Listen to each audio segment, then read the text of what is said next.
Hello folks, the Y Guy here again. Welcome to my home on this very beautiful winter day in Narnia.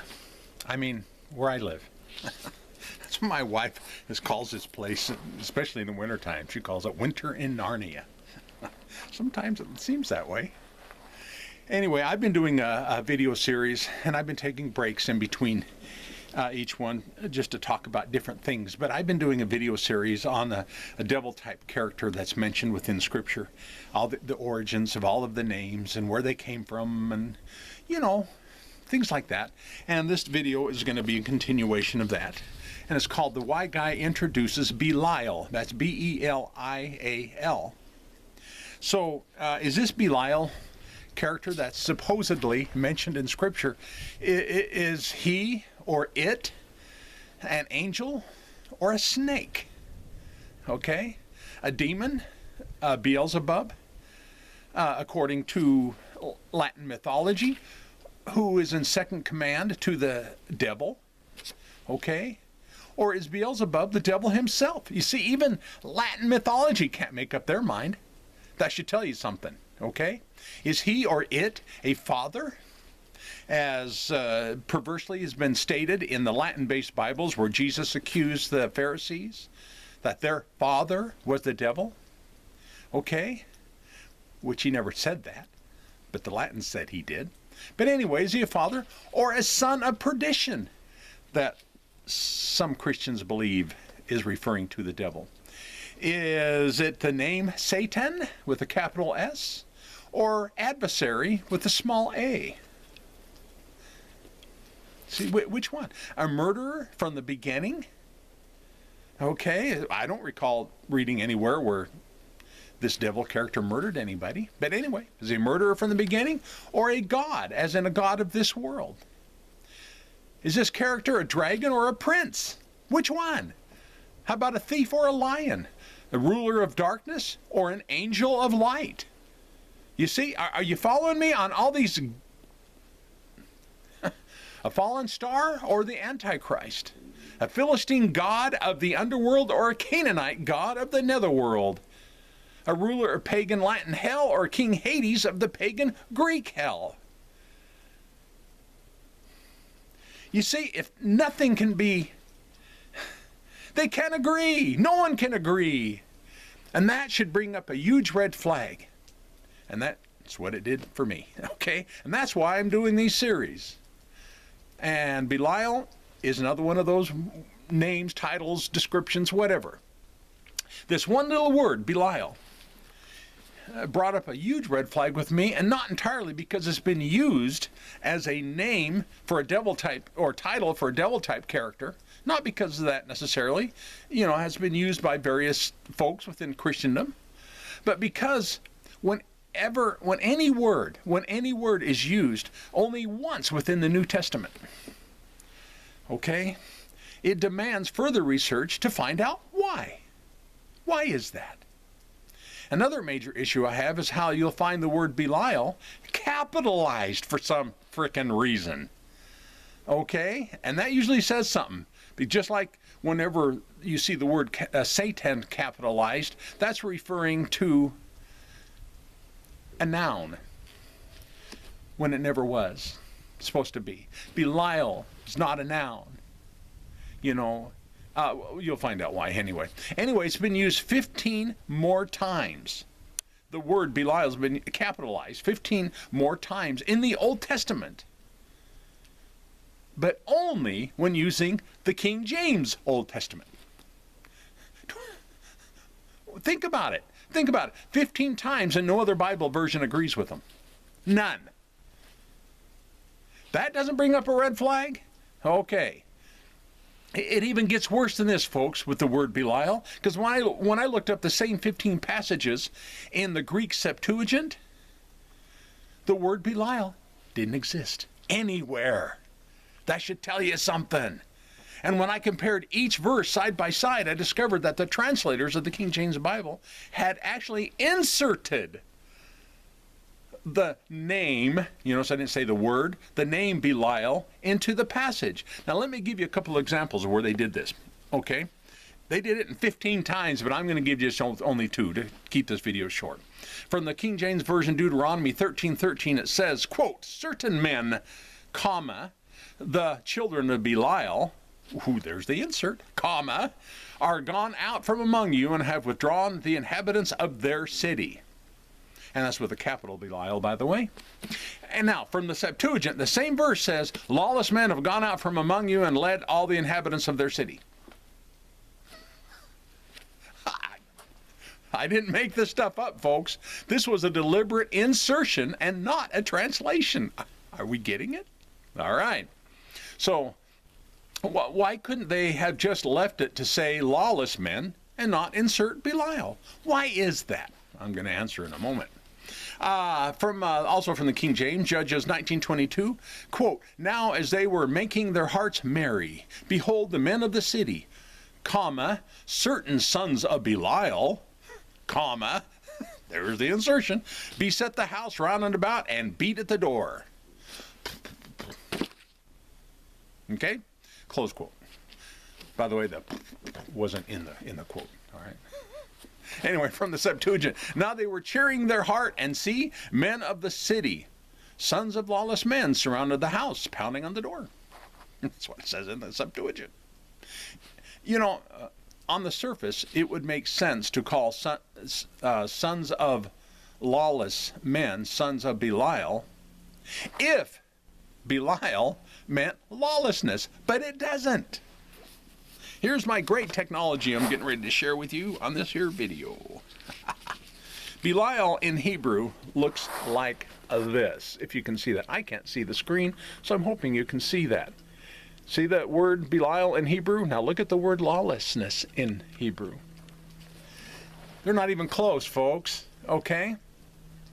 The word Belial in Hebrew means wickedness or worthlessness, and not lawlessness. Worthlessness. Okay? Lawlessness in Hebrew means promiscuity, anarchy, lasciviousness, and not wickedness or worthlessness.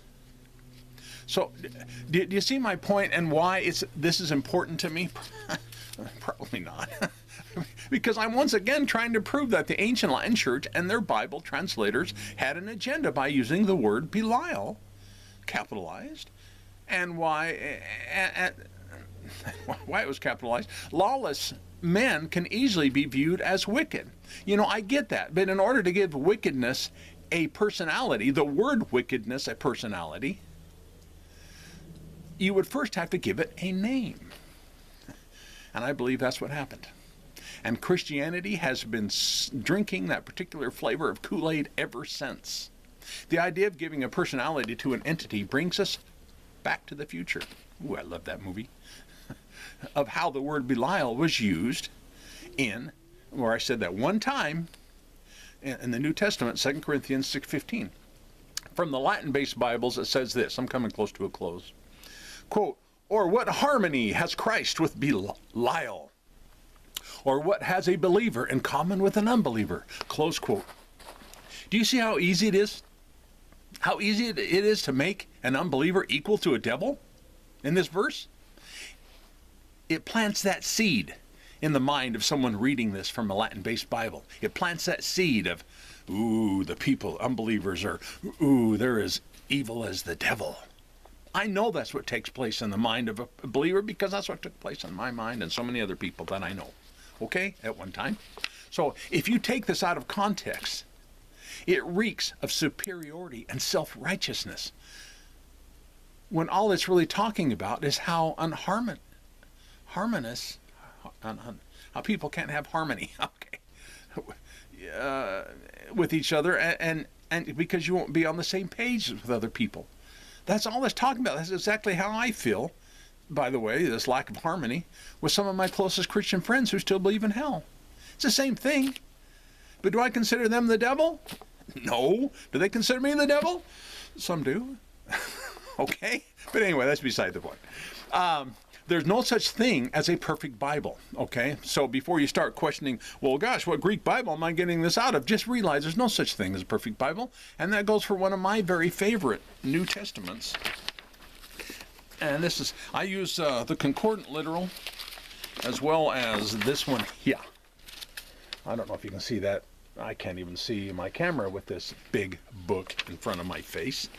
But anyway, it's the Jonathan Mitchell's Amplified Greek New Testament. By saying this, I'm completely in disagreement with the way he included the word Belial in that Corinthians verse I'm talking about.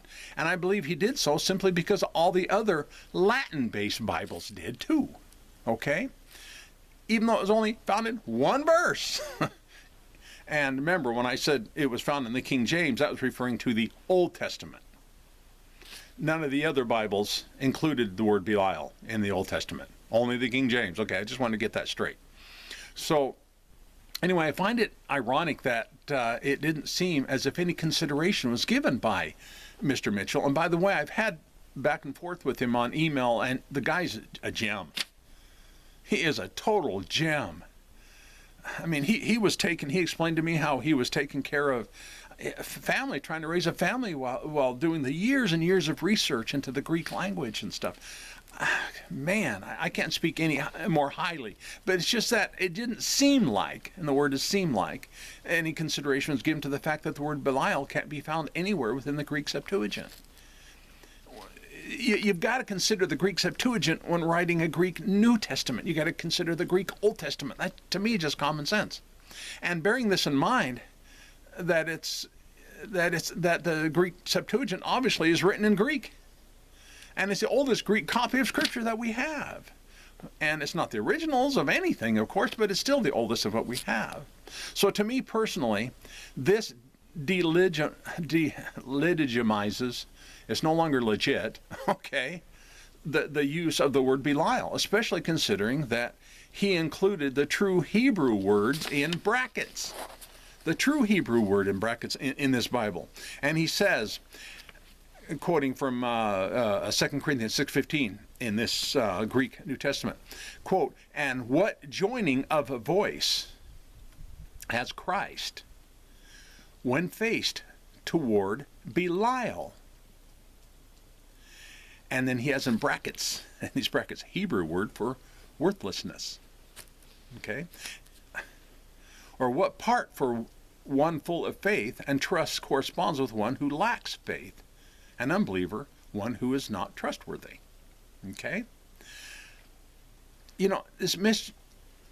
Mitchell here, he even capitalized the word Belial.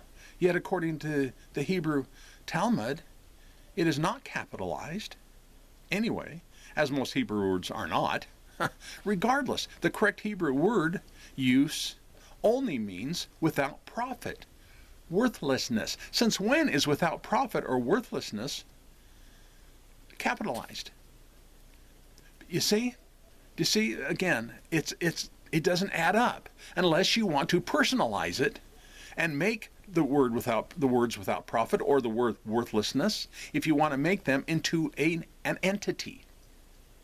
Give it a personality. You see, otherwise it doesn't add up.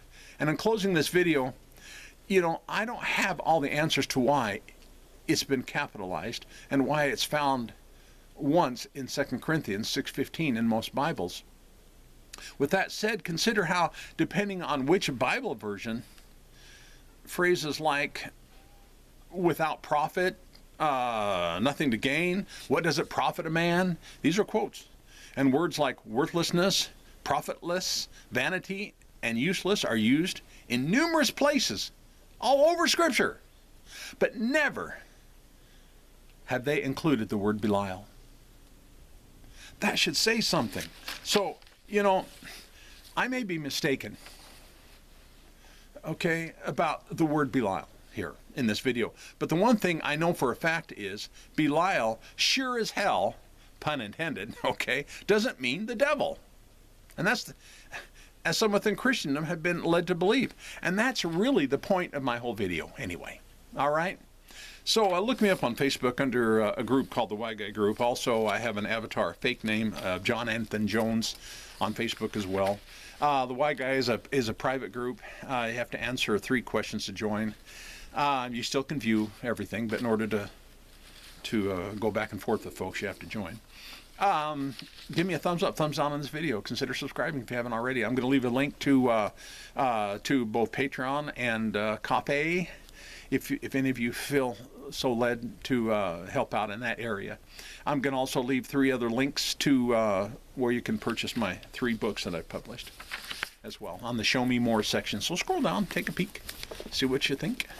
And I do thank you for viewing and visiting me in Narnia.